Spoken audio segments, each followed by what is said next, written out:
Fans ఎంతో ఆసక్తిగా ఎదురుచూస్తున్న పెద్ద మూవీ థియేటర్స్ లో సందడి చేస్తోంది. సెకండ్ మూవీనే రామ్ చరణ్ ను డైరెక్టర్ చేసే అవకాశం బుచ్చిబాబుకు రావడం, జాన్వీ కపూర్ హీరోయిన్ గా నటించడం, ఏఆర్ రెహమాన్ సంగీతం ఇలా అన్ని ఈ సినిమాపై అంచనాలను పెంచాయి. మరి పెద్ది ఆ అంచనాలను అందుకుందా? రామ్ చరణ్ కు విజయాన్ని అందించిందా? బుచ్చిబాబు మేకింగ్ ఎలా ఉంది? జీ తెలుగు న్యూస్ రివ్యూలో ఇప్పుడు చూద్దాం.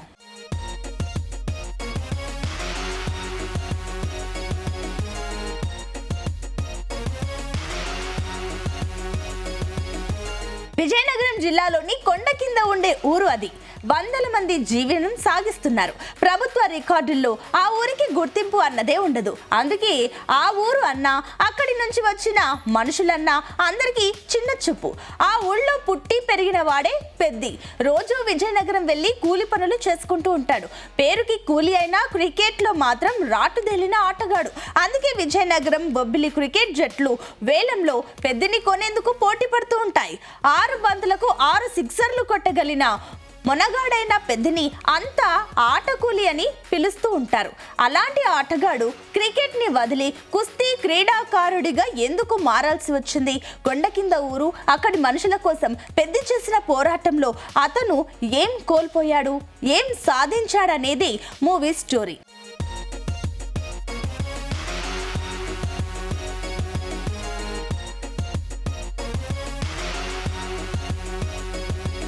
గుర్తింపే తమ ఆత్మ గౌరవమని నమ్మి పోరాటం చేసిన ఓ క్రీడాకారుడి స్ఫూర్తిదాయక ప్రయాణమే ఈ చిత్రం. కన్న తల్లి లాంటి తన ఊరికి, అక్కడ పుట్టి పెరిగిన మనుషులకు గుర్తింపే లక్ష్యంగా పెద్ది ఎంత దూరం వెళ్ళాడు? 2 ఆటల్ని కలిపి ఆడే క్రాస్ ఓవర్ అథ్లెట్ గా ఎలా అవతరించాడన్నది ఇందులో కీలకం. ఈ మధ్య అగ్రతారాల సినిమాలు అనగానే మితిమీరిన హీరోయిజం, ఎలివేషన్స్ తో పెద్ద పీట వేస్తూ ఉంటారు దర్శకులు. అందుకు భిన్నంగానే గుర్తింపు లేని ఒక ఊరి కథని, అలాంటి ఊర్లో పుట్టి పెరిగిన తారలకు స్ఫూర్తి నింపిన ఒక క్రీడాకారుడి ప్రయాణాన్ని ఆవిష్కరించే ప్రయత్నం ఈ సినిమాలో కనిపిస్తుంది. క్రీడా నేపథ్యంలో ఇందులోనూ కొన్ని ఎలివేషన్స్ ఉన్నప్పటికీ అవన్నీ కథలో భాగంగానే అనిపిస్తాయి తప్ప ఎక్కడా తెచ్చిపెట్టినట్టుగా అనిపించవు.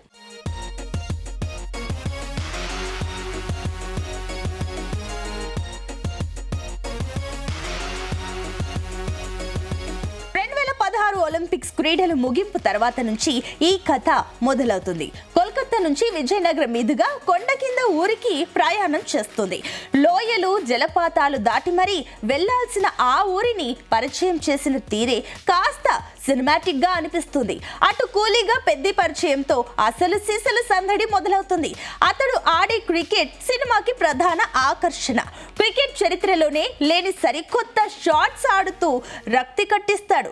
ఆ తర్వాత హీరోయిన్ ప్రవేశం, ఆమె రాజకీయ ఎత్తుగడలు, ఆమె వెనుక హీరో పడే సన్నివేశాలతో కథ నుంచి సినిమాని కాస్త పక్కకి తీసుకువెళ్ళాయి.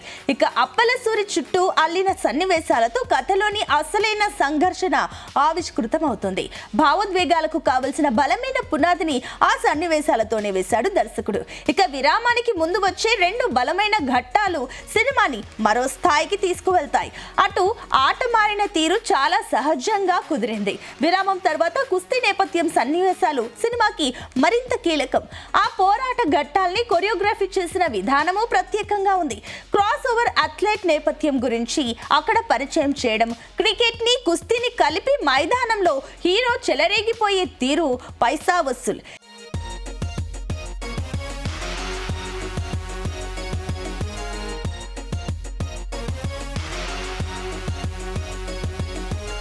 ఇక కుస్తీ నేపథ్యంలో డ్రామా, ఆసుపత్రి సన్నివేశాలు మనసుల్ని హత్తుకుంటాయి. ఫస్ట్ హాఫ్ తరహాలో ఇక్కడ కూడా ఆట మారే సందర్భం ఉంటుంది.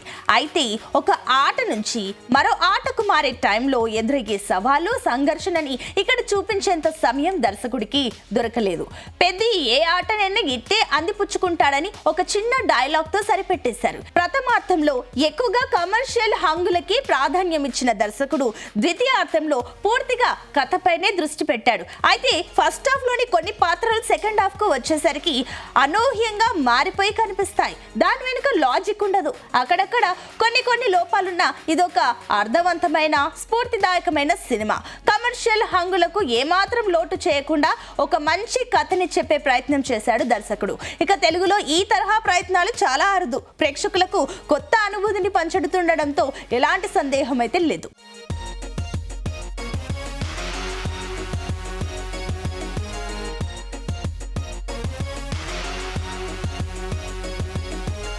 రామ్ చరణ్ మరోసారి కథను బలంగా నమ్మి చేసిన సినిమా ఇది. 2-3 కోణాల్లో కనిపిస్తున్న ఆయన ఇందులో ఒదిగిపోయిన తీరైతే చాలా బాగుంది. ముఖ్యంగా కుస్తీ క్రీడాకారుడిగా కనిపించేందుకు శారీరకంగా తనని తాను మార్చుకున్న తీరు, పోరాట సన్నివేశాల్లో ఆయన పడిన కష్టం తెరపై స్పష్టంగా కనిపిస్తోంది.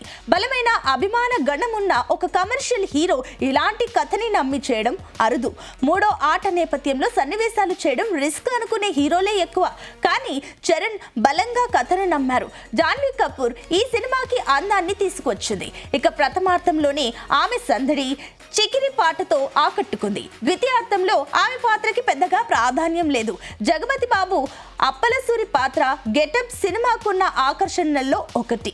ఇక గౌర్ నాయుడు పాత్రని డిజైన్ చేసిన తీరు, అందులో శివరాజ్ కుమార్ చూపించిన హుందాతనం ఆకట్టుకుంటుంది. రావు రమేష్, దివ్యేందు శర్మ పాత్రలకు పెద్దగా ప్రాధాన్యత లేదు. పేరున్న నటులు చాలా మంది ఉన్నారు, కానీ ఆ పాత్రల ప్రభావం తక్కువే.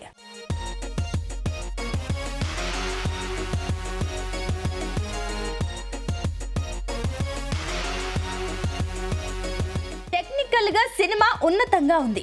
ఏఆర్ రెహమాన్ పాటలు ఆకట్టుకున్నాయి. ఆయన నేపథ్య సంగీతం మరో స్థాయిలో ఉంటుంది. ఇక రత్నవేలు కెమెరా పనితనం సినిమాకి ప్రాణం పోసింది. ప్రొడక్షన్ డిజైన్, ఎడిటింగ్ తదితర విభాగాల పనితీరులోనూ ప్రమాణాలు కనిపిస్తున్నాయి. దర్శకుడు బుచ్చిబాబు సానా భావోద్వేగాలతో కూడిన ఓ మంచి కథని చెప్పారు. వాణిజ్య అంశాలకు లోటు చేయలేదు. ఇక తెలుగు తెరపై అరుదుగా చూసే ఈ తరహా కథను ఆయన రాసుకోవడం ఎంత ప్రత్యేకమో చరణ్ నమ్మి నటించడం కూడా అంతే ప్రత్యేకం. బుచ్చి రాసిన సంభాషణలు ఆకట్టుకుంటాయి. ఆ ఊరికి ఈ ఊరికి దూరం తగ్గించడం కాదురా, ఆ మనుషులకి ఈ మనుషులకు మధ్య దూరం తగ్గించడం తరహా సంభాషణలు ఆలోచింపజేస్తాయి. నిర్మాణం ఉన్నతంగా ఉంది.